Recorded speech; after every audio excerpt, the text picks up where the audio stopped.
This is Sheridan 3's 2018 facility plan meeting with the State Construction Department, and we'll introduce ourselves first. Amber Leach, Planning. Troy Decker, Planning. Charlie Kaufman, Planning. Bob Herzog, Project Management. And I'll give you guys a little warning. I'm walking wounded today, so if you see me standing up in the middle of the session, it's just I pulled a muscle in my back, so I need to get up. So pardon me for that. Okay, Charles Oski, Superintendent, Sheridan County School District number 3. Greg Rohr, Business Manager.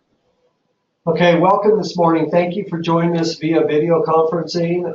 That's a great technology, and you guys are always welcome to come in person, but we respect the fact that you also have this ability and you've joined us this morning. I'm going to go ahead and turn off our camera, but you can see my screen. Is that correct? Yes. Yeah, can you still see us too, or do you even get to see us? Yeah, I never did see you. So, but we have had some streaming difficulties, so we usually turn off our camera just to make sure that we don't interfere with the quality of the video. So, but you guys can keep it on or whatever. Go ahead then, we'll go ahead and just start through this. Obviously, in the past, we didn't have quite as good, as thorough of a vetting process prior to these meetings. So the majority of work has been done prior to the meeting, and what we're trying to do now is basically just we'll finalize the template. We'll get to the nitty-gritty of what needs to be discussed when there's 6 people in a video conference.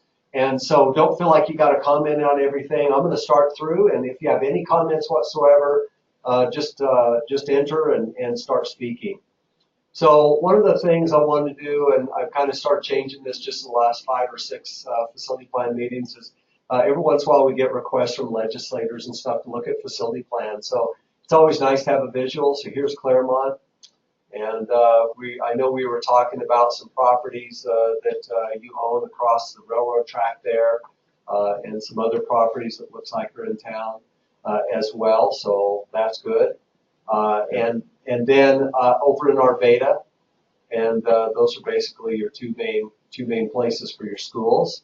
So just put those on the front end.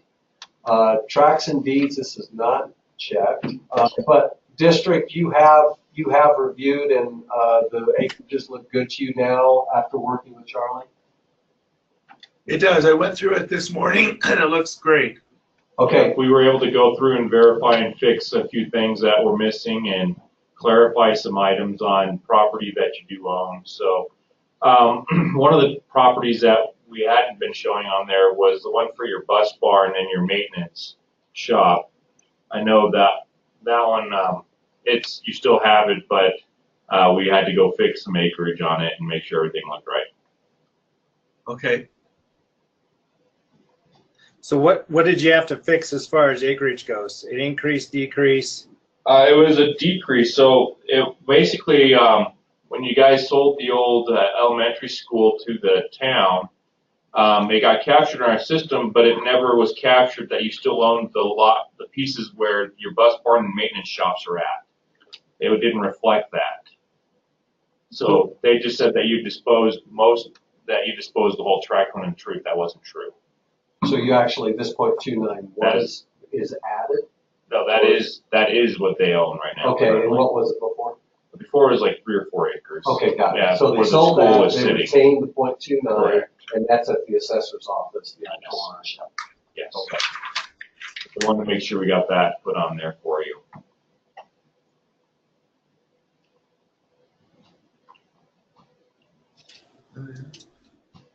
I'll just say changes have been validated. So obviously this is important for your block grant for groundskeepers, payments for positions and stuff. So that's good. Well, they have the 2 vacant lots. Let's talk about those. I was having a question where those were at, and more than anything, let's talk a little bit about those vacant lots. Okay, can you go back to your picture and I can point them out? Can you see that? Actually, hold on one second. Let me go back to these because I think you have the actual lots, right? I had all of them except for the 2 vacant lots. I didn't know where those were at quite. and the search wasn't allowing me to see them. So if you look at 1704 Sheridan Avenue, the Teachridge, Over. we don't have that. It's not vacant, but we own the land still, but we don't own the house, the mobile home that's on it. We did sell that, but we still own the land. Correct, and we have that reflected in the 1307 Rail Street tract. Okay, so that's one of them, and the other one is right next to 1707, which that lot is addressed as 1705. That's the vacant lot right there. So you have it as one big square there, but really, according to the town of Claremont, there's 2 lots there. Right, and your assessor acknowledges them as one tract, but you're right, it is 2 lots. So you, Okay. we have that one incorporated in the 1707 tract. Yeah. Okay. So then, while we're looking at this picture, just to make sure we're on the same page, those bus barns, it showed out there as 0.29. Yeah. That's those 3 buildings that are right there. So that's only 0.29 acres right there. Yes, it's approximately 0.29 acres. That's the measurement that was given.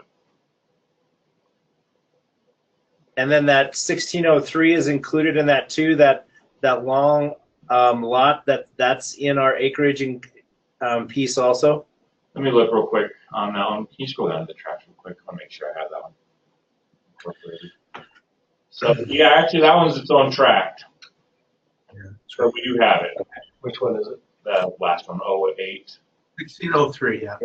Yeah, 1603 Mead Avenue, Teachridge. At 0.14. Yeah, that one's 0.14. Combined, I got you. So combined, those 2 combined would be 0.43, but that one is separate.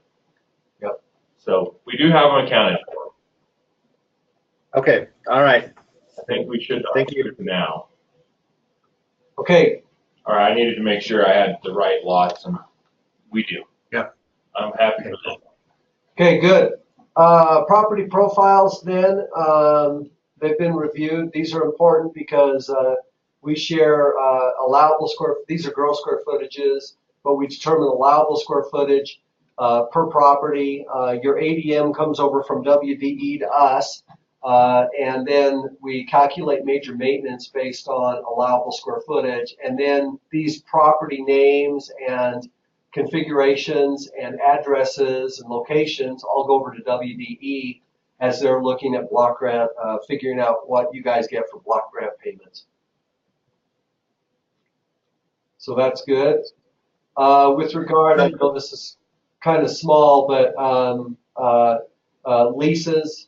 I know that you guys have been leasing, I think, from the old school, correct?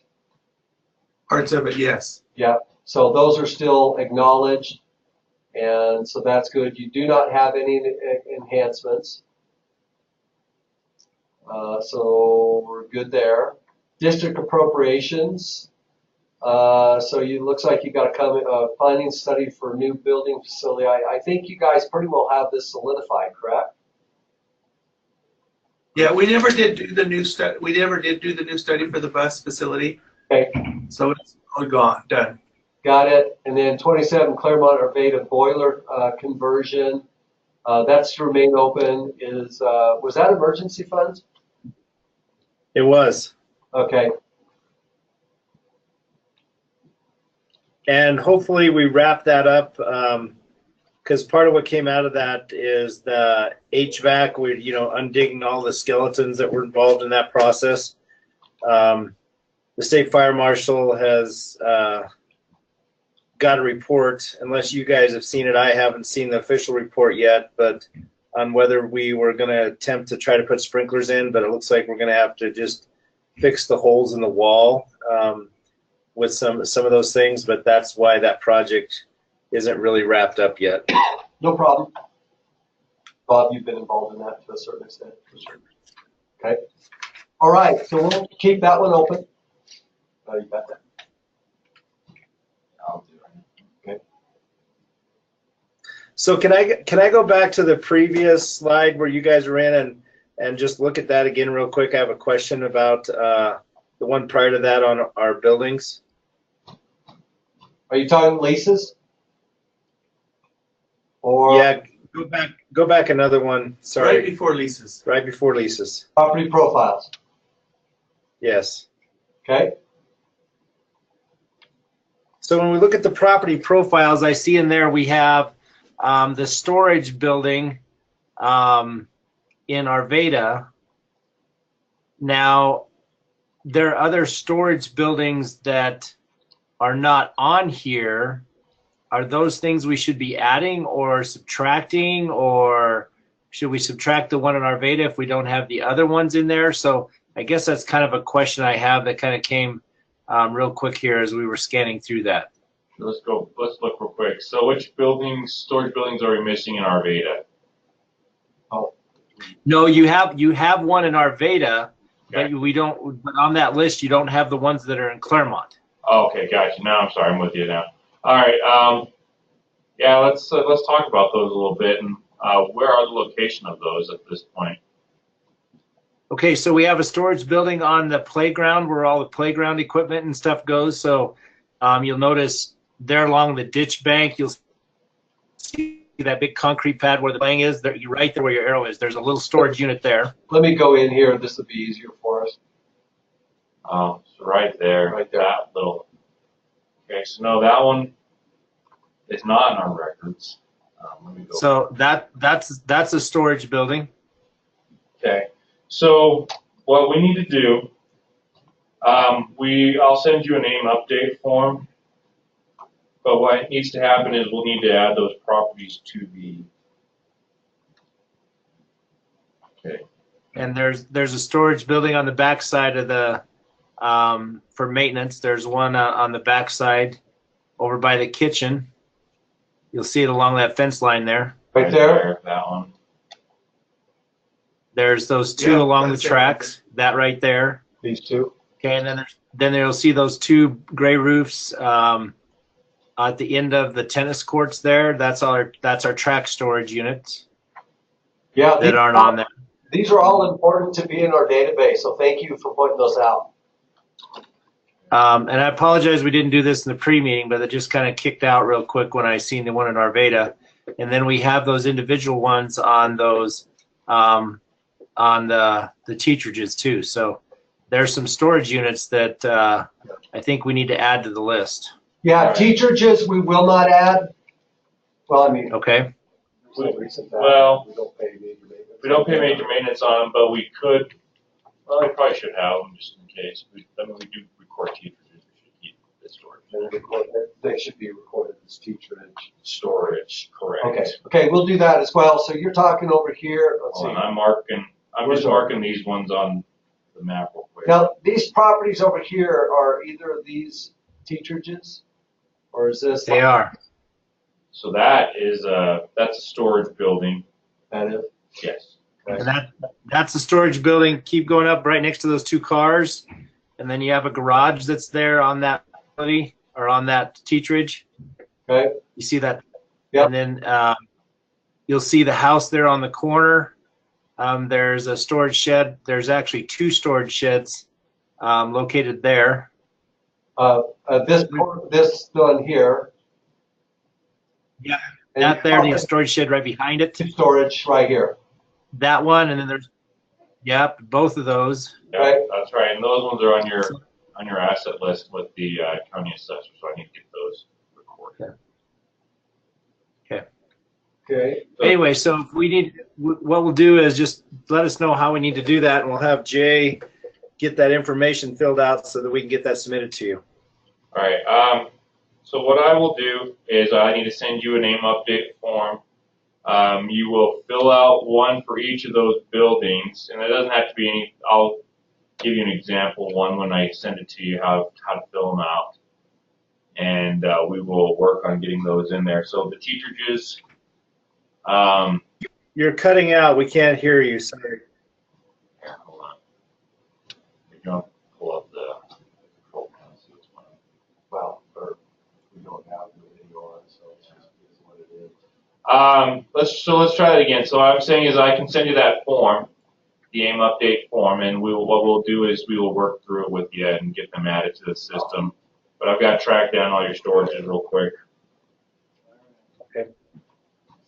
And then the next question I have for you guys is the Rock School project's about ready to wrap up, and that shelter that was built, is there any paperwork that needs to be changed with that so you're aware that there's a shelter on the property for the Rock School? So yeah, so you built that with your own money. We do need to do an enhancement acknowledgement. And Bob, I'll work with you on the enhancement acknowledgement. I'll get that to you this form, and we'll have to work with you to get that. And we'll have to take that in front of the commission for the May meeting. It's too late for March, but we can work with you to get that for the May meeting. So I'm gonna uncheck your tracks and deeds.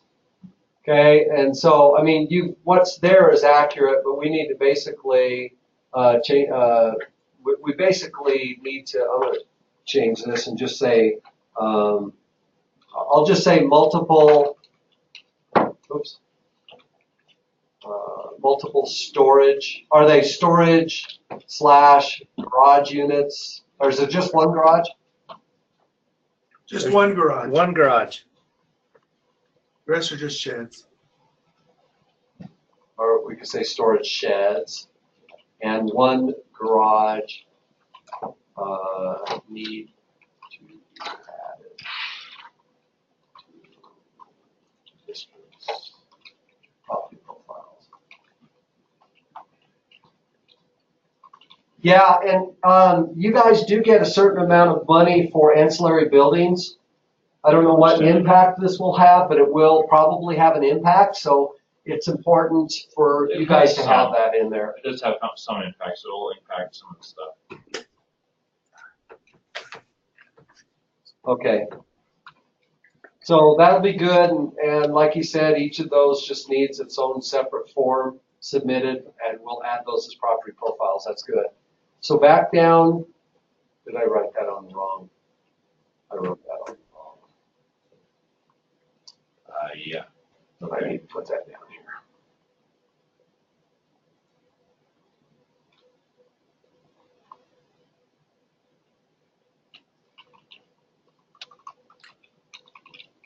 What'd you call that? Old Rock what?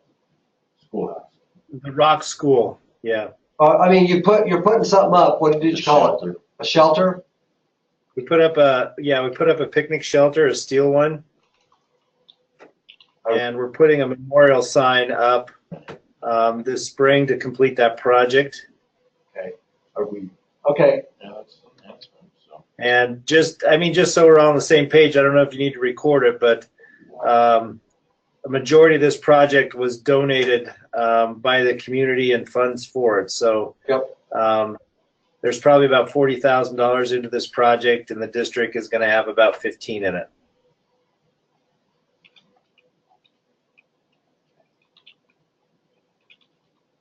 And you said it's about done or is complete?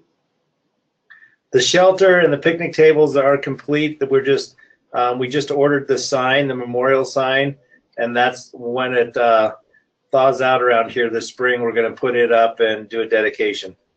Okay, so pretty well you know what expenditures you have now, and you're pretty well complete. Oh, absolutely. Okay, all right. So you just need to submit an enhancement form to Bob. So you can submit that, and if you guys know where the enhancement forms are on our, I can send it to them. Charlie will send it to you. And you just need to. What's that? I sent it previously. Okay. Oh, Amber sent it to you previously? Okay. So you just need to submit that enhancement form to Bob. I'll just say to he is a PM, and then it.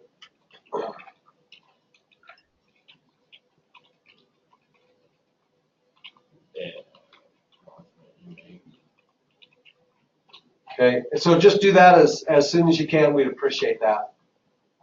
By the way, Brandon Finney did join us here. Good morning. Morning.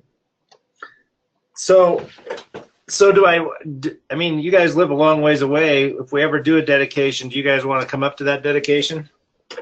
We would love to be invited, and yeah, those are neat opportunities, and we would really appreciate an invitation. And of course, Bob's the project manager, and so he'd be more likely than any of us to go, but we also value historical events like that, honoring historical buildings, and hopefully some of the rest of us could come up as well. We appreciate that opportunity.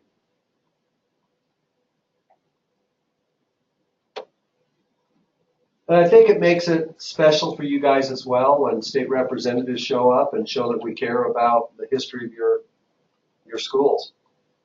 Yeah. So thanks. Yeah, send us the invitation, and we'd love to, as many of us as possible, to join you. It'd be great. Good. Okay. Okay. Thanks for backing up there and just kind of slowing me down. And I think we've got everything, got a task list ready. So I think we can go on to security next. Bob? Okay.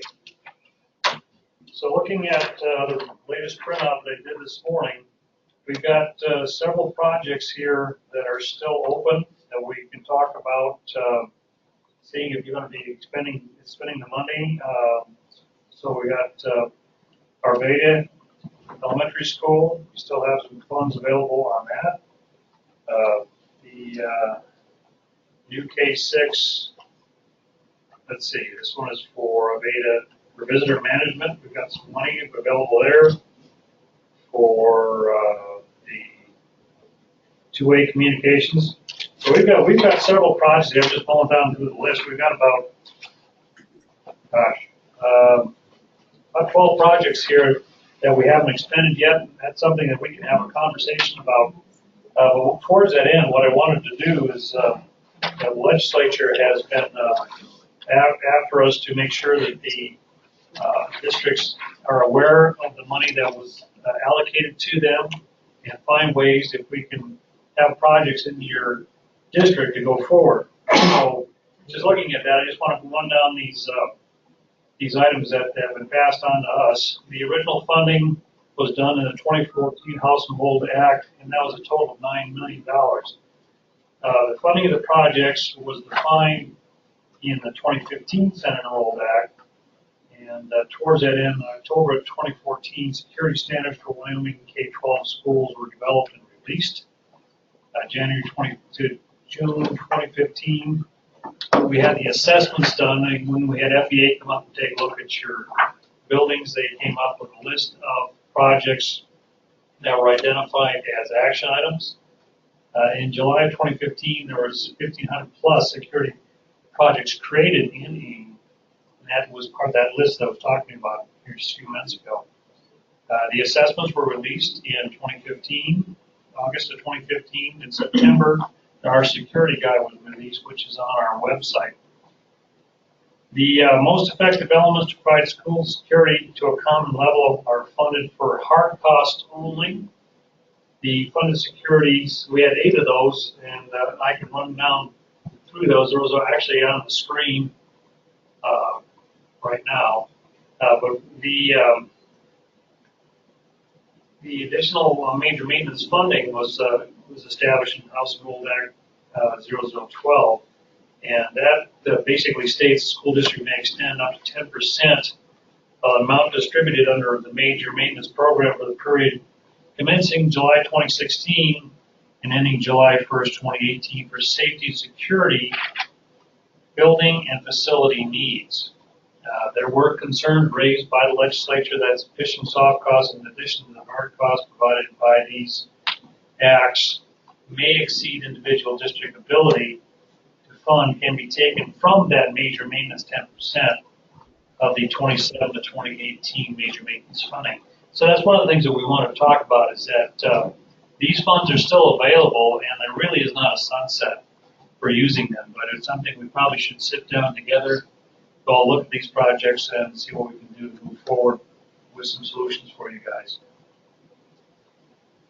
Any district request to move funds between project appropriations, for example, if you have a specific vestibule project or something else that needed additional funding, would have to be in writing from the district, a district letterhead signed by the superintendent, and with the understanding that if you move those funds into one bucket there is no funding in the future for those particular items that were identified in the assessment.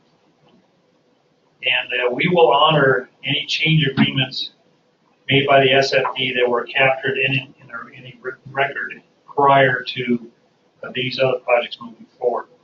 And basically, the goal of the security funding is intended to give each district an equal opportunity to provide security towards the security standards for Wyoming K-12 schools. The School Facilities Commission and Select Committee for School Facilities have stated concern with concerns about the slow deployment of these funds.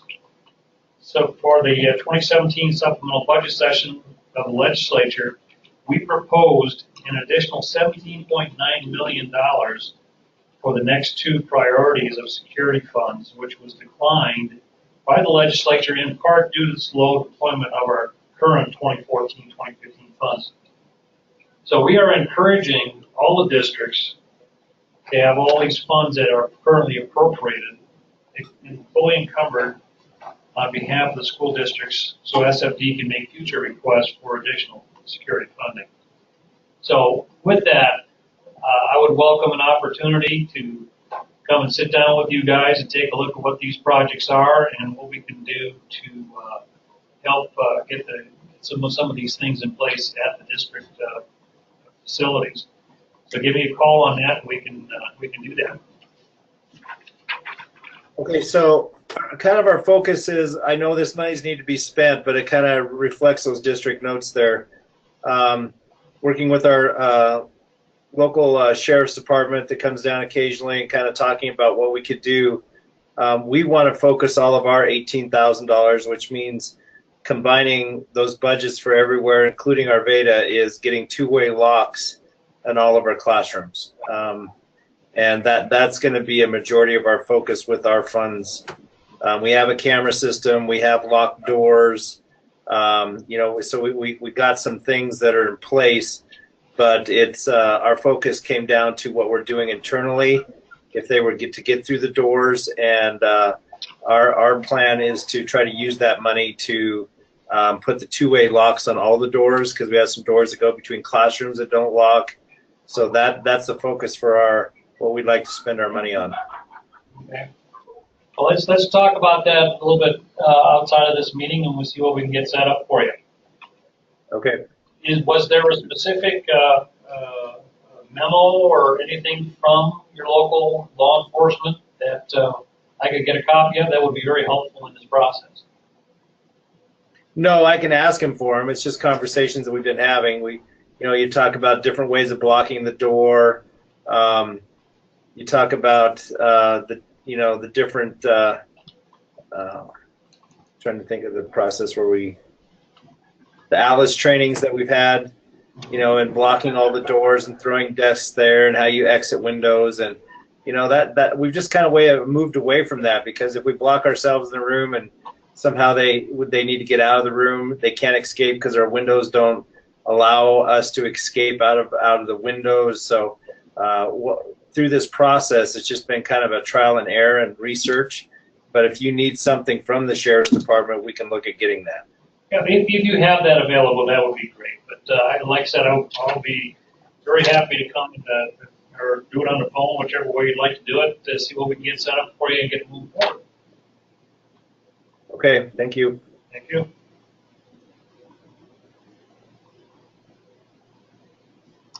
Okay, capacity. At your Arvada Elementary School, you've got a capacity of 24, 11 enrolled as of October 2nd. So about 46% capacity. Claremont, 86 students, it holds about 237, around 36%. Obviously capacity is not filling the building is probably, or overfilling the building isn't really a great concern of your guys' right now. It's under capacity, which in one way is a blessing, because you're not cramming students into an undersized building. But at the same time, we recognize too that every one of those students needs funds, and your ability to provide education to them is affected by how much you get in the block rent as well as major maintenance. And this is my spiel, and I'll say it every year, but I feel it's valuable. There's absolutely no way we're going to get 230 some kids into our building. If you go back to those numbers and I look at that, I just want to emphasize how the formula doesn't work for us. When you look at the total numbers for Arvada Claremont, we have 4 classrooms to serve 7 grade levels, and when you start looking at those numbers, that's what the elementary can host, the formula just doesn't work for us. So I just want to make that very clear. I can see us housing 120 to 140 students in our district, but not 200 and some in this building.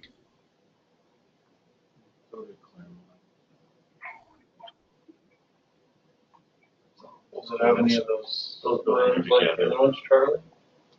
This one is, go to. Are you talking about the elementary or? So they're not one. Yeah, one. that slide, when you showed the percentage of capacity that we're at, and we're only at 30-some%, which I know is a small number. I think we have this conversation every year, and it's based on the formula that creates that, on how many students can be in our school. I just want to emphasize that if I was to stick 230 kids in my school, there's going to be kids in hallways or basically not in a classroom.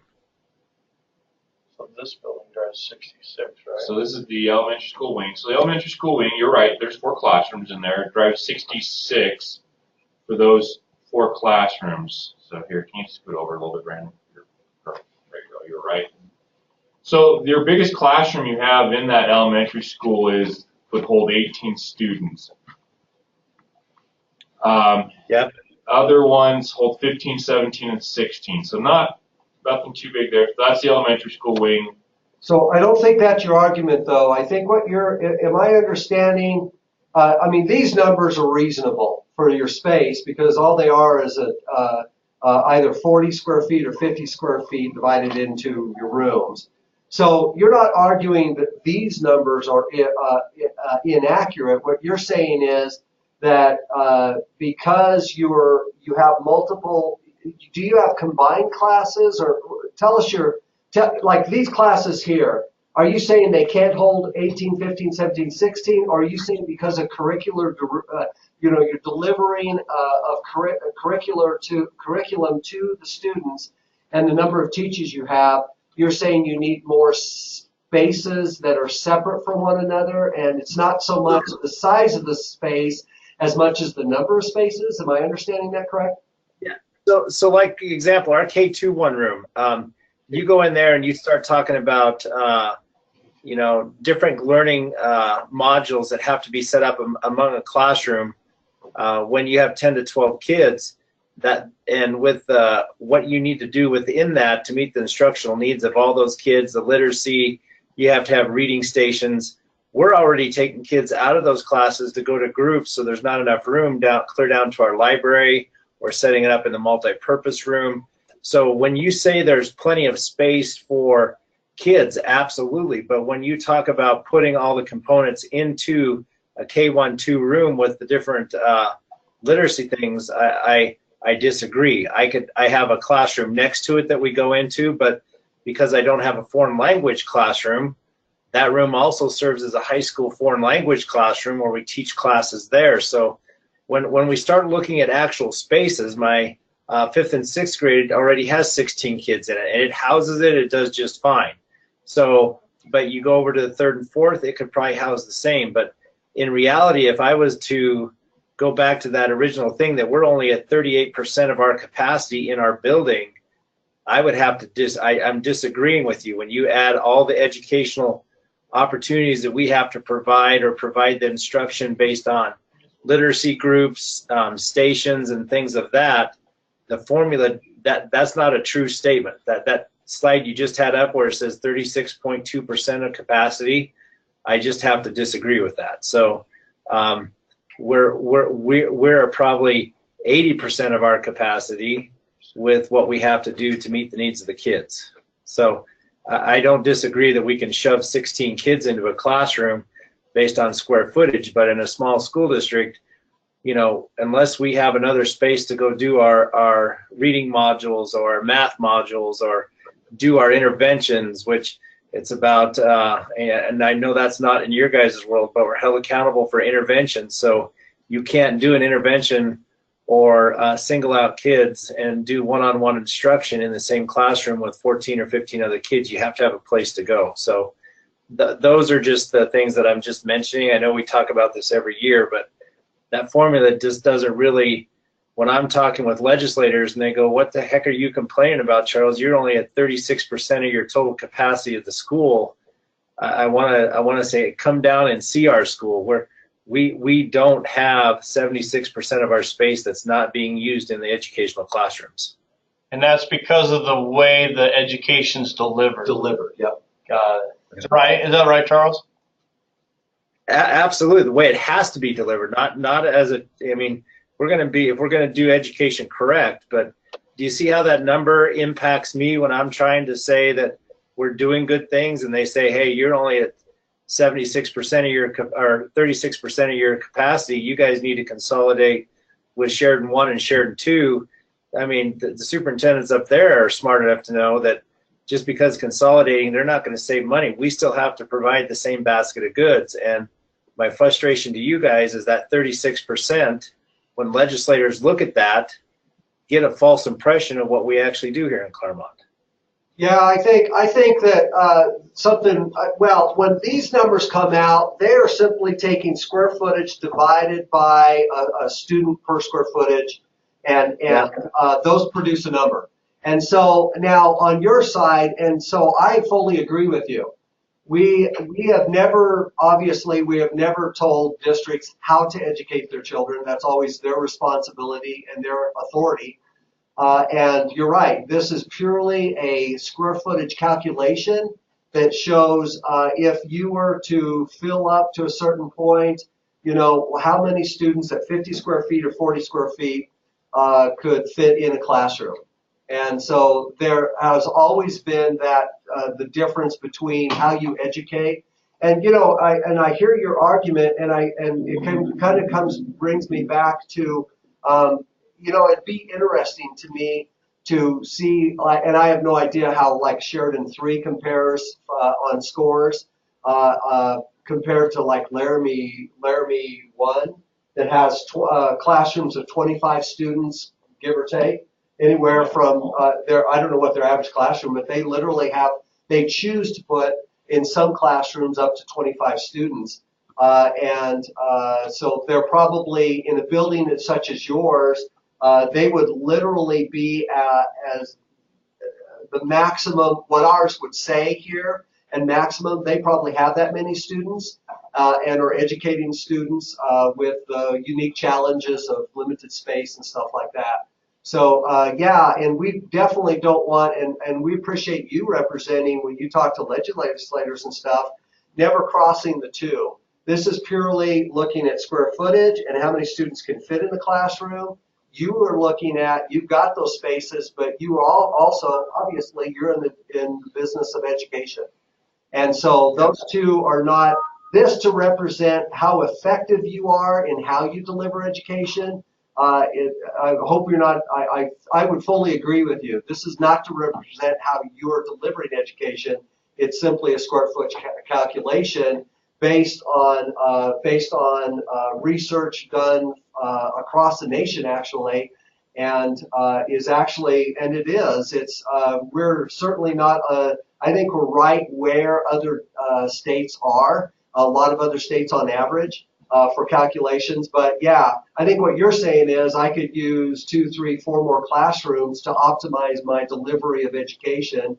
And then, of course, the state, from a facilities standpoint, is going, yeah, you've got X number of square feet, and so if you were to simply divide it by a divisor per student, this is what those numbers would be. And could it hold it? Could it hold these numbers? Absolutely. Are you under these numbers? So, for instance, and that's kind of an interesting question or thing, like in your middle school, high school, like here's just a general classroom for middle school, high school. and that could hold 18 students. What is your average middle school, high school class number? You know, on the average, the high end is you'll have anywhere from 12 to 14 kids, and then at the low end, you'll have 3 to 4 kids. So, you know, it kind of fits depending on where the class is. But, you know, those square footage pieces, that what impacts us the hardest is the size of our hallways, the size of our shop, the size of the gym, and the size of the multi-purpose room.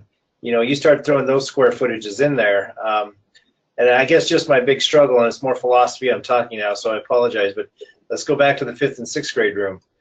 We're not at 33% capacity. We're at 90% capacity. Our 3rd and 4th grade room is actually, combination room is probably at 50% capacity. So, and you know, then you talk about a science room, you shove 14 kids into that science room, and you got kids sitting on stools on top of counters and as many desks as you can put in there with still having the feasibility to walk around. We don't allow backpacks. We don't allow things to go into the classroom because we don't want tripping hazards because it's such a tight environment. So reality is when we do have those classes come through, they're large, but you know, even if we added another 20 students in the high school, you know, it's just not that 240 is just such a false number that legislators see, because it's just how you present my little bandwagon. I totally see where you guys are coming from, because it's about square footage and students. So, and that's where that percentage. But it is a false picture from somebody who really hasn't been in our school to see what we have actually in the classroom. So, and it represents what you'll see in Cheyenne or Laramie. I mean, 12 students to us in the classroom. Yeah, 12 students per teacher, but that's the max of the classroom. And if Cheyenne has 25 students in the classroom, their classrooms are maxed out too. So Yeah, interesting discussion. Being able to teach 20 kids. I was just looking at your numbers. I was just looking at your numbers here, and your average class size clear through is about 7. So you have challenges just like everybody else. Hey, we did want to also clarify and one of the questions we wanted, since you're challenging this, we want to make sure that we're not miscommunicating anything, Charles. And so one of the things that you had mentioned, and just to make sure you fully understand, your hallways, your multi-purpose, your like for instance, your hallways, your bathrooms, your offices, your multi-purpose room, or your media center, those do not drive any capacity whatsoever in this calculation. So to make sure that you know that those do not drive capacity. We don't consider any of those teaching stations. Okay. And then just so you know, kids do use the bathrooms for their cell phones because that's the one place they go. So technology and things do happen in the bathroom. Media center. Yeah. Hey, we had a claim the other day that a crow's nest on a football field is an educational room. So okay. Take it with that. And then just make sure you understand too, your resource room, which is almost 900 square feet, does not drive any kind of capacity as well. And then I wanted to also point out that I can't see their gymnasium. It's the next one. Is it? Your gymnasium, by the way, a couple of years ago, we kind of made a change here. Your gymnasium is about 8,000, give or take 8,000 square feet. And you probably remember this, Charles, where we worked with each district to make sure that, especially in small districts, in reality, that could hold probably 2 classes if you had 2 instructors. But for smaller buildings such as yours, we only said, hey, these guys only have resources for 1 instructor. Therefore, we'll only say up to 25 students if they ever had that many. And we also made that adjustment as well. So I think there's kind of a philosophical difference here. I think that your number one concern is you think that's a gross underestimate or overestimate of capacity. We look at that and think, well, that's pretty reasonable, but we get it. You're an educator, and we're simply doing facilities and doing calculations as well. Yep. Okay. Good discussion. So we talked about, If we could go back to 1992 and I'd be in this position, we could design the perfect school with under the square footage, but I got to deal with what was built. So anyway, we're good. yep. Statewide, Charlie, go over this quickly. Unfortunately for you, you're not having a capacity issue, but in other parts of the state, there are still capacity Right. concerns. So every year we organize our capacity issues per our policy 2013-20, and we categorize them in 3 priorities. The high, which is above 100% of capacity, your mediums, which is between 95 and 100%, and your lows between 90 and 95%. Typically, as an organization, we don't really look at them until they get to the medium priority. For example, in Laramie, at their junior high school, we've already done a Mercer study for them. Now we're just monitoring enrollment for them. And we're currently conducting a planning study in Rock Springs to figure out what to do for the intermediate with their high school because of their capacity issues. Afton and Osmond, we're looking at the other options to help resolve some of their capacity needs at this point in time. So just more of an overview for your information, and just and that's just what's out there at this point in time. You know, Thank you. Charles, you kind of stimulated my thinking. I'm a former educator for a decade. I was in the classroom, and you've kind of stimulated my interest. I was thinking just Jackson's on here, Teton County, and we're building a brand new school over there because of capacity issues. And I think they were in the elementaries 150. 140s in the low areas, and the one had 150. So we were about 140, 150% capacity. So they were way over capacity. They had 11 modulars on 2 sites. Yeah. Which for Jackson is pretty balanced for challenge. You stimulated my interest to go back and look at school performance between schools, over capacity, under capacity. I just think that would be an interesting study to see how like a Jackson at 140, 150% capacity compares to a rural school type of thing. I don't know. You just stimulated my interest in that. I don't know if I can get that off WDE's website, but I'd be kind of interested to see what kind of impact that capacity, and you know it does, what kind of impact the capacity has with regard to student performance. Oh, because I can tell you it does. Having multi-grade level classrooms, even though we're small, asking teachers to provide interventions and teach 2 different curriculums. If I had a classroom for kinder through 7th or 6th grade, had 7 classrooms, and were able to provide individualized instruction with 3 or 4 kids in each one of those, we'd be the top performing school in the state. But I have a teacher that teaches 3 grade levels, teacher that teaches 2 grade levels, a teacher that teaches 4 grade levels, and they're still required to assess and provide interventions at all 4 different grade levels. That has a huge impact on our overall scores, because in our world, it only takes 2 or 3 kids, in some cases just 1 kid at each grade level, to drop us by 13 or 14%, which puts us below the state average. So I think what we're allowed to do does have an impact on scores. So Yeah. Anyway. Yeah, good point. We're just thinking also north. I don't know if you've ever been to Recluse. Yep. And Little Powder. Those 2 north of Gillette. Yep. Really be interesting to see what their scores look like compared to Gillette. As a rural school versus a district that's kind of closer to. Okay, good. You've given me a research project. I appreciate that. Okay, thanks. You bet. Okay, so the gym space and stuff like that. Just to know, I don't know if I quite understand your question here. I answered it. Let's read it here. Question was asked in regards to gym space. Does configuration from 3 schools in Claremont to 1 K-12 building impact allowability? And then let's see if I answered this question right. Answer the question above.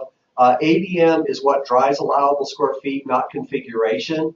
So when we figure allowable square feet within your building that allows you to get paid major maintenance, it's your ADM number that drives that, not configuration. Did I answer that correctly if I understood your question? Yes. Okay. And this basically then demonstrates basically what you're getting paid versus what you actually have, and I'll let Charlie talk about that. Sure, absolutely. So we wanted to show, the question we get asked a lot is what drives major maintenance payment? What are the what are the main factors in that? And two of the main factors in there is your ADM, your average daily membership, and then that allowable square footage which is driven off the ADM. So you're getting paid for 42,000 square feet, almost 43,000 square feet, and you have 50,584 square feet as a district. And actually, overall, 8,000 square feet that doesn't get covered by major maintenance. And that's actually not too bad. We have other districts in the state that we are almost at twice what they're getting paid for in terms of their square footage. And we're currently doing a study with one district on how to fix that and remedy that situation for them. So this is more of a question for us to ask if you thought you would have anything to do with that for your district, that you're not in too bad a shape, honestly, versus you're payable versus what's actually out there. And as a department, we're trying to find ways to bridge that gap. We did several measures this past summer trying to do that, and we'll talk about the ones that made it through here in a little bit.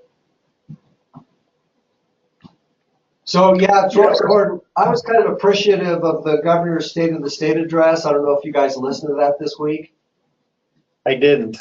But I thought it was really good, because he made a very specific statement within that address that talked about.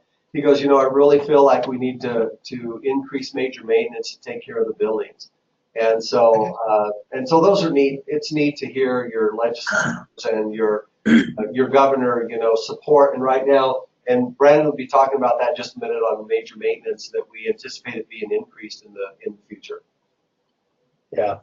And, in my piece, what I'm talking about with legislators, to be honest with you, is I want the ADM piece taken out, and I want major maintenance to really focus on the actual square footage we're trying to maintain in our districts, because we can have a 10% drop with just 10 kids. And that ADM it's based on the 3-year rolling average. It's not based on the previous year's ADM, correct? Is that how it's formulated? No. Ours is based on the previous completed year only. Yeah, that's for major maintenance, right? So Funding is a little different, but for major maintenance, we just use the last year's. So those are some things that I guess I would like to. I mean, our block model grants based on a 3-year rolling average, but reality is whether I have 84 kids or whether I have 101 kids, I have the same square footage, and the facilities are getting older, and to base that on a fluctuation where you can have 85 to 100 kids, that's a huge percentage difference. And those are things that just so you know, that I'm talking to legislators about, that impact small school districts more than anything. So Those Charles, this is Brandon. That's one of the things that was considered in the study we did is looking at gross square footage versus rolling off the ADM and all that, because you have to maintain it. Like you said, if kids leave, building's still there. Yep. There's our square foot calculator, right? Yeah. So, and let me. Yeah. Throw that. Oops.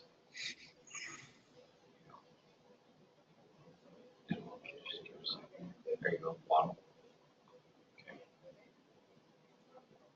So looking at this, and you just kind of stimulated some thought there as well. So let's just look at a K-12 real quick. Let's say there's 85. Let's say 85. We'll do the two scenarios. 85, right? Let's say there's an ADM of 85. Yeah, there you go. Okay. 40,000. So 40,005, right? And then what did you say? The other one, 85 and what? A 90? 100. 100. 100. So you're talking about a $5,000 swing in square footage. Well, a 5,000 square foot. Swing, Swing. right. Yeah. And each of those square feet are worth how much? $169 a square Okay. foot. So you take. So 5,000 times 169, Yeah. Then times 0.02. and then times 0.02. Yeah, let's run that number through this. 44. So what I think what you're saying then, Charles, is maybe imitating a rolling average may help it more. How much? 15,000. Yeah, $15,000 difference right there between the two of them. And now if you did a rolling average, it's obviously going to soften well, it's two ways though. It goes both ways, right? It could go down. If let's say you had 85 one year and then you have 95 next year or 100 next year, okay, it's going to soften the impact and you're not going to get the 100. You're going to get you're going to come up from the 85, but not, you might get up to 92 or something, 91. So it probably works both ways depending on which way you're going. Sure. So It does. It works both ways, but in the planning world and business world, for me, I'd rather have an average over a certain amount of time than a deficit. So Or steady. You can know what to predict versus dramatic swings.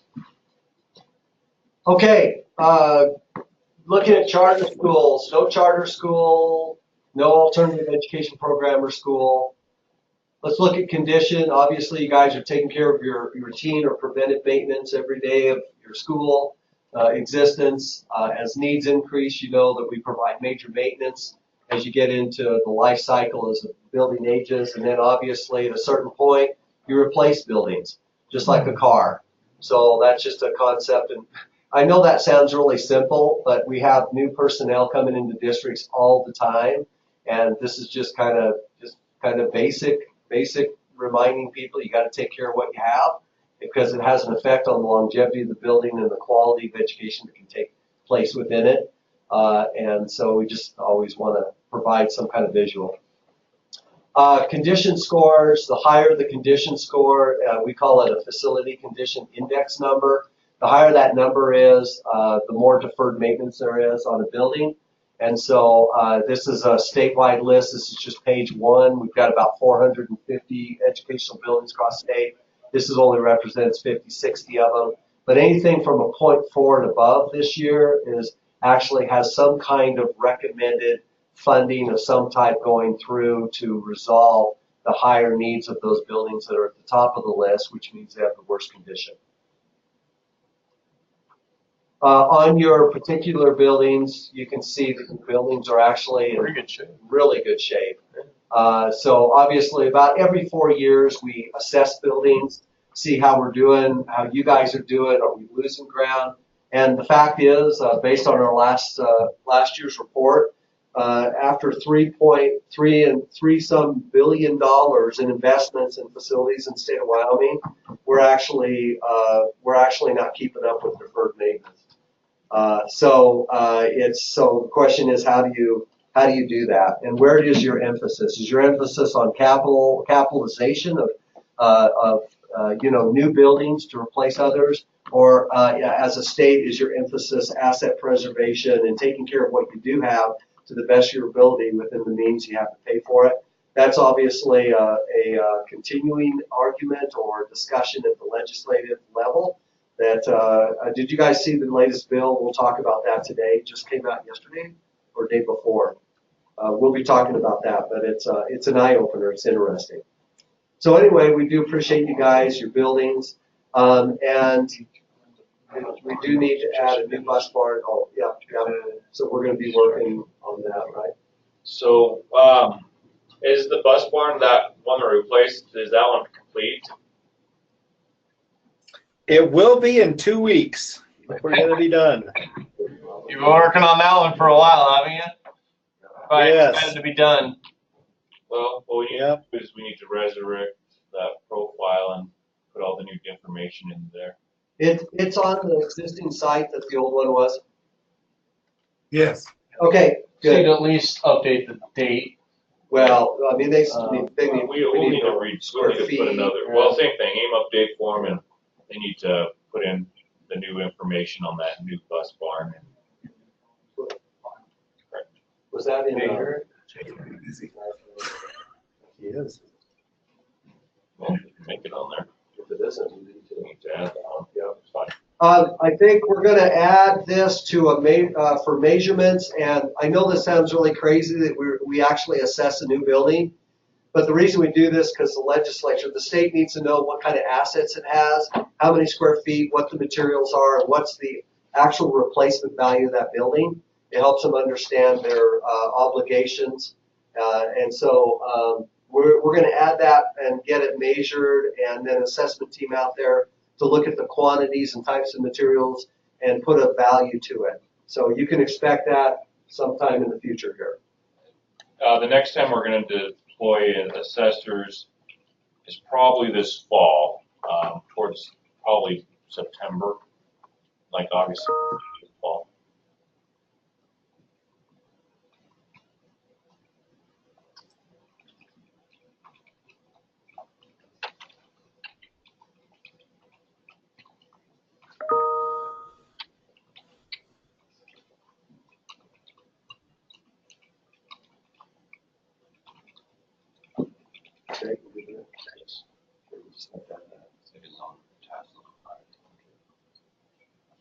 Major maintenance. You guys submit your 680 at the end of each fiscal year. So we appreciate that. And what it is basically just keep an account of your major maintenance account, making sure that you report on what your expenditures are per building per system. Last year, you guys did a lot of stuff on floors, plumbing fixtures, sidewalks, and so on. So these were what last year's priorities were. We're thinking about maybe we can go back 10 years and do any combination of what your priorities look like, and maybe next year we'll do a composite, Brandon, of all of the last decade, and just see what school districts have prioritized over time. It'd be interesting. Here's a numerical breakdown of that graph, vertical graph, and then even a greater breakdown for your buildings. So we recognize you have priorities. You guys do have 2s and 3s. Obviously, 2s are poor.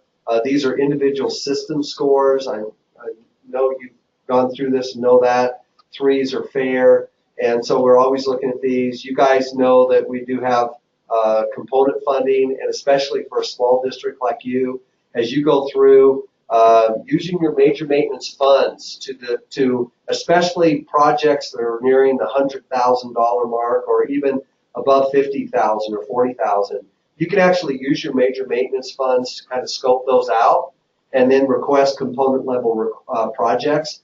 So I know you guys are aware of that, but we're just continually reminding districts of that gap between major maintenance funding, and if you're not getting capital funding for condition or capacity, then, and if your major maintenance is not enough to kind of go the distance, then that component level funding is to bridge that gap so that you guys have the ability to continue to take care of your buildings. Here is just a breakdown. If all things were equal and you were against approximately the same amount next year, on the July 1 payment, you guys would have about $270,000 left in the bank to continue to work with. We always ask you to clean up your work orders and AIM. If you've reported everything on 680 and the project's done, we close that out so that it kind of keeps this as just a fresh look at what your work in progress is and open new projects. And then what's really exciting to us is on component projects. Last year, the governor approved $21 million worth of component projects, which was just phenomenal. We were so appreciative of that, and districts were really blessed in that. And then this year so far, I think we've communicated well. I think the governor and the legislature has grasped the need for component funding. And so far, these are the ones 1 through 16, which is about $10.5 million. Any district that was ranked by the committee for the top 16. These are in the budget, have been recommended, and are still there to be considered. And so we're hoping that'll cross the finish line. You can see roofs, HVAC, different things score differently. The things that on this one, parking lots perhaps don't score as high. You know, bell system replacement, swamp cooler. Here's a roof replacement, and usually roofs are way up, but on this one they were actually in process of replacing it, so that one has scored low. Oh, it was scored low because of because they had already gone out and started replacing it with so major maintenance. there was no point of keeping it in. So you guys know this is a resource.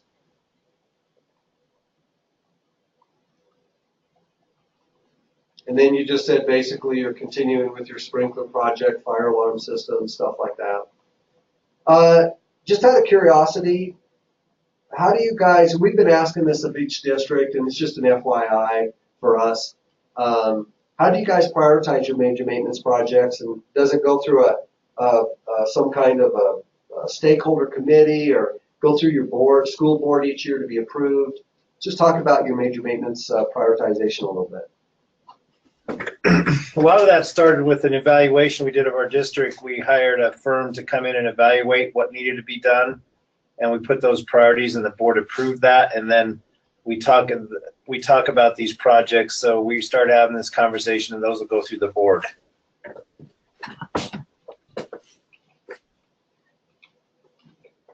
Who was that?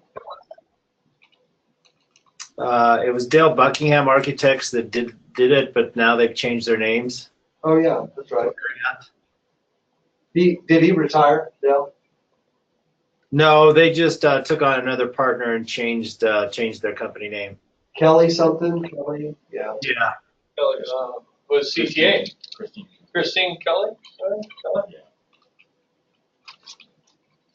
Did they use your condition scores as well as part of their? Yes.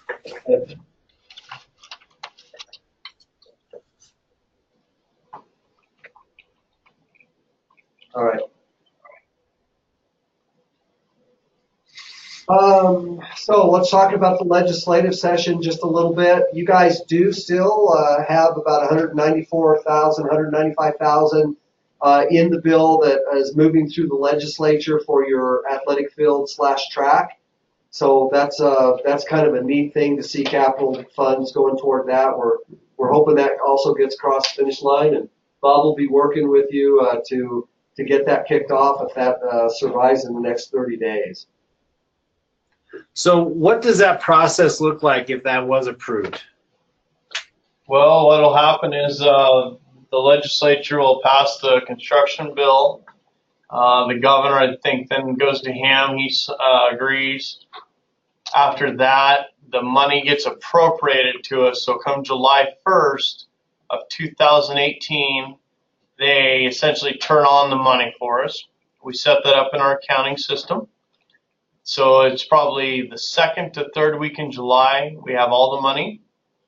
And then you will start the design phase. You go out for a request for proposal, hire a designer. You'll work with Bob. Actually, I'll work with them to get help and hire a design professional. So we'll go through an RFP process to get a design professional out there for you to help you on that. And then Bob will do a dowel. He'll take the contract.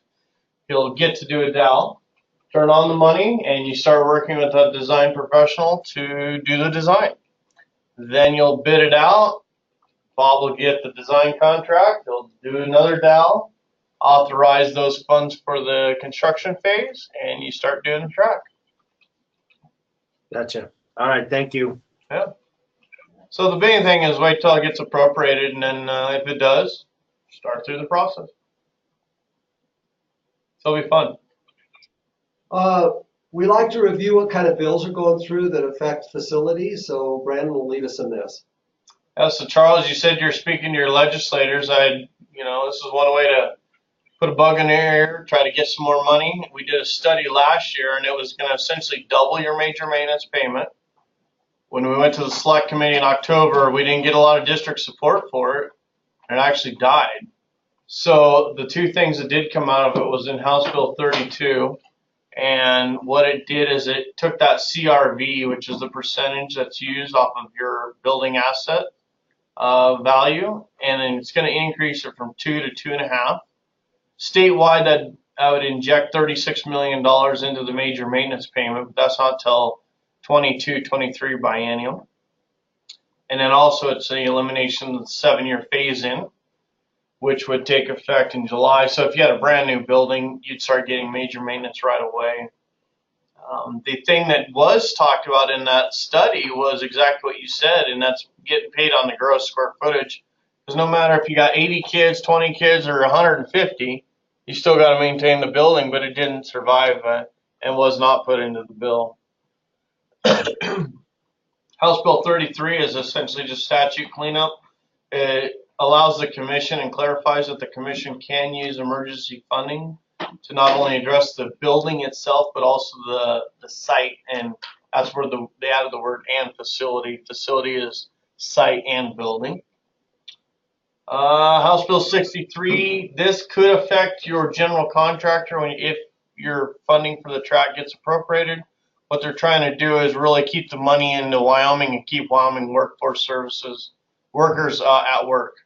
So they're raising the bar for contractors to work with the Department of Workforce Services to try to get as many employed Wyoming people as possible. House Bill 65 is a design build adjustment, which eliminates the $500,000 threshold. House Bill 88, we created a new division. That's where I was at this morning and speaking on this bill. And what it does is you're no longer a SFD finance or planning guy or project manager. You're essentially a state construction department representative.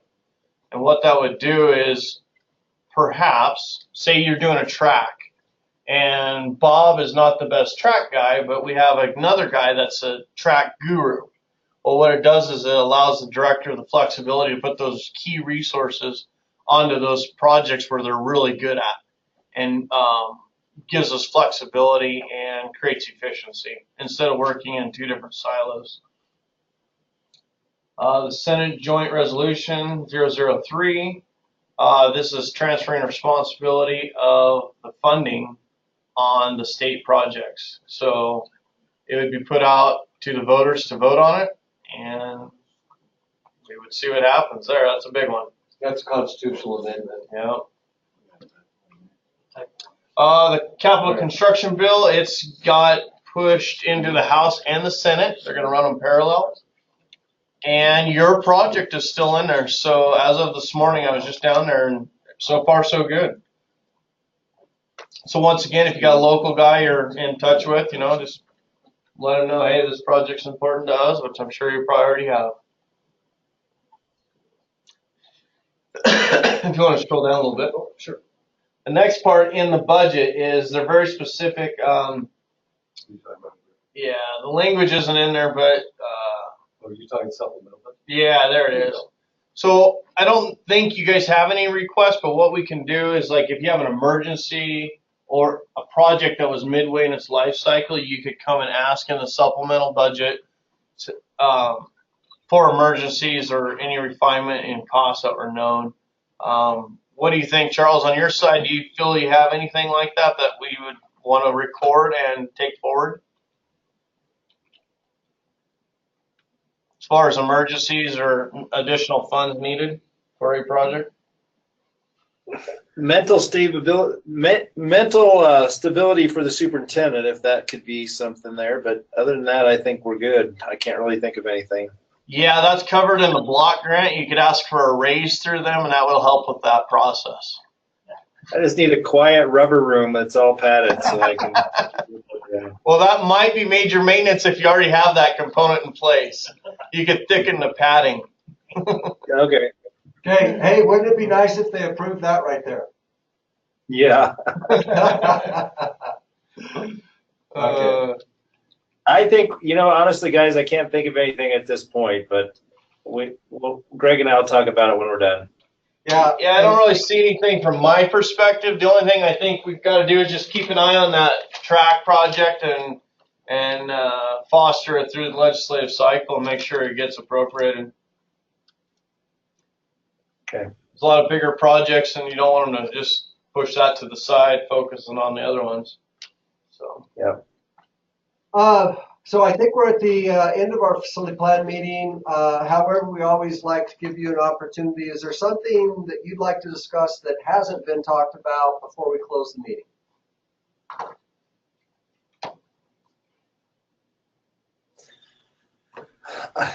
I think our big thing is we appreciate you working with us. I mean, we kind of have Todd Wilder helping us with some things. We're just We have to rely on you guys as the experts. Our time is, as your time is precious. I'm not saying that you guys don't have a lot on your plate also, but you know, Greg says you guys help a lot. You work with me when I have questions, but please remember we have more roles, and if we're missing something, we need you to call us and not just assume we're neglecting or being a, what do you want to say? What's the word I want to use here? Procrastinating on getting stuff done for you guys.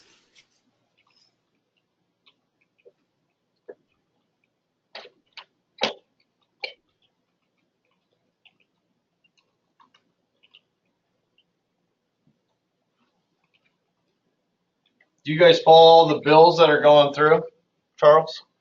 You know, we are. I try to keep an update with them every morning. The Small School District Coalition, which we kind of put together 2 years ago, between the four of us, we're trying to keep on top of that so we can kind of watch what's going on.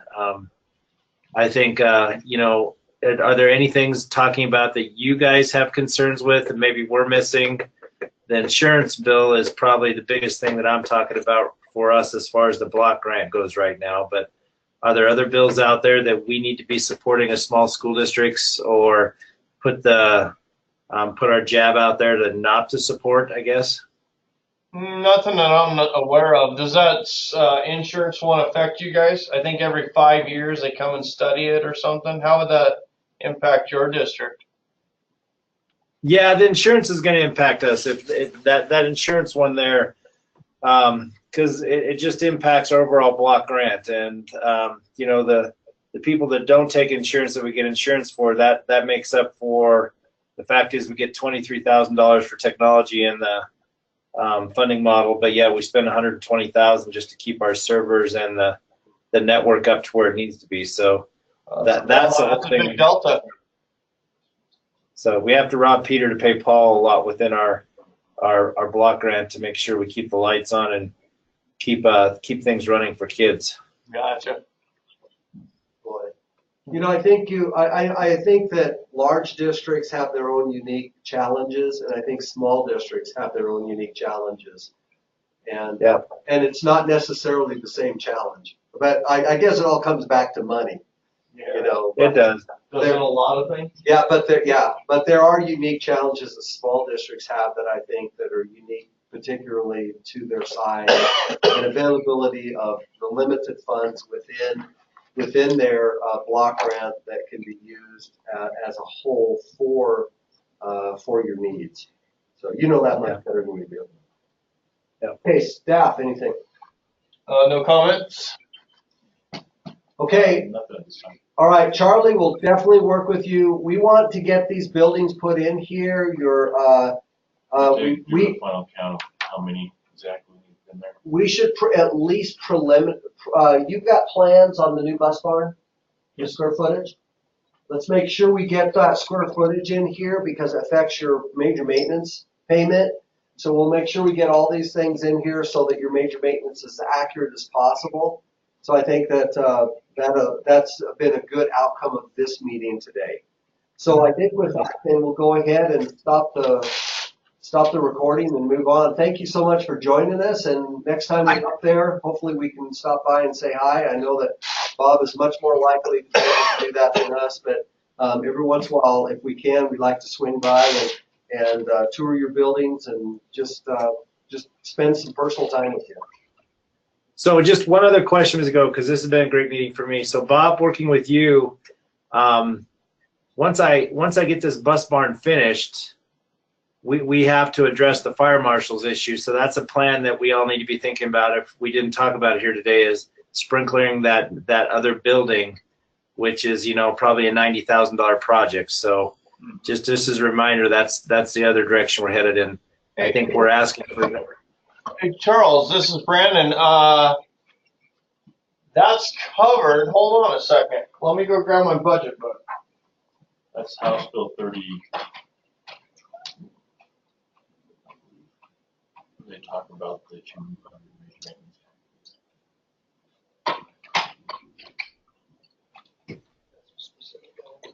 Okay. Okay, a reminder, remind me again that it's sprinklers have to be installed? Well, yeah, it's kind of complicated because we had the one building that burned down that was covered by insurance, and then the sprinklers were going to get covered on that. Okay. But the additional sprinklers were, What building? the bus barn. And there was talk about the adjacent building about how that was being sprinkled. Okay, so it's another bus barn. Another, It's actually the maintenance building that's next to the bus barn. We went ahead and we paid for, you guys approved, we're gonna pay for the portion that, the bus barn next to it. We're gonna sprinkler that out of major maintenance. That cost comes out of us, but the building to the, next to that, which we consider our maintenance building, the fire marshal gave us like a 3-year window for occupancy, but we have to have that sprinklered within the next 3 years, and that's about a $90,000 project. Yeah, we got the 90 grand covered, and I forgot. We do?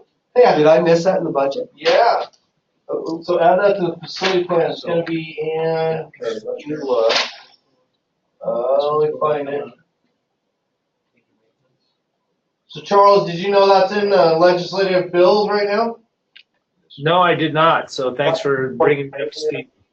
Yeah, so go in there, let me find it so we can reference it so that you can follow it. So it's, which version, Brandon, I'm sorry? It's in this one here. Yeah, and then go to point 9, Okay. Go to, then go to emergency, go to paragraph 4. Go to emergency funding. Land. Section 4. 3. 4.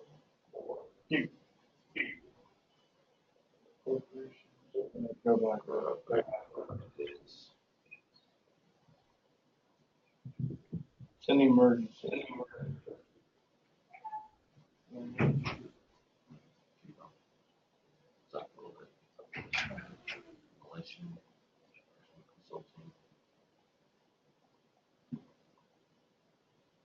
There you go. Right there. Oh, cool. So what they wanted to do is declare it as an emergency, because that's not in compliance with the statute.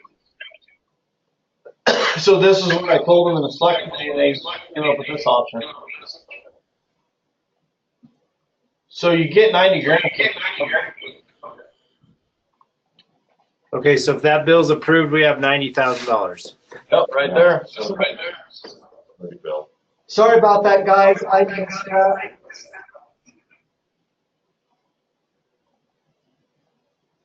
But Brandon didn't.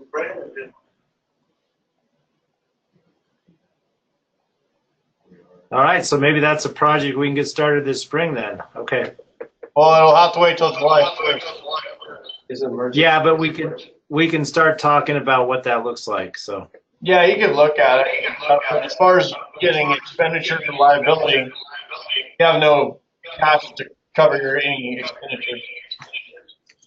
So, because Ariat has been a part of this design process, do we have to go back out to bid for engineers, or can we simplify that by just having them help finish that project? What's that going to look like? You'll have to go out. This is where the trigger is started. Money comes through these bills, and it's commission funded, so then it falls within the rules and regulations that's set by the commission. So you'd have to go out and go through a procurement process. Okay. Are All you right, getting echo thanks. on your side? What's that? Are you getting echo on your side? Yeah. We are. Okay. You're kind of. Okay. Okay. Good catch, guys. Thanks again, and we'll be talking to you soon. All right. sounds Thank good. you. Thank you. All right. Bye-bye.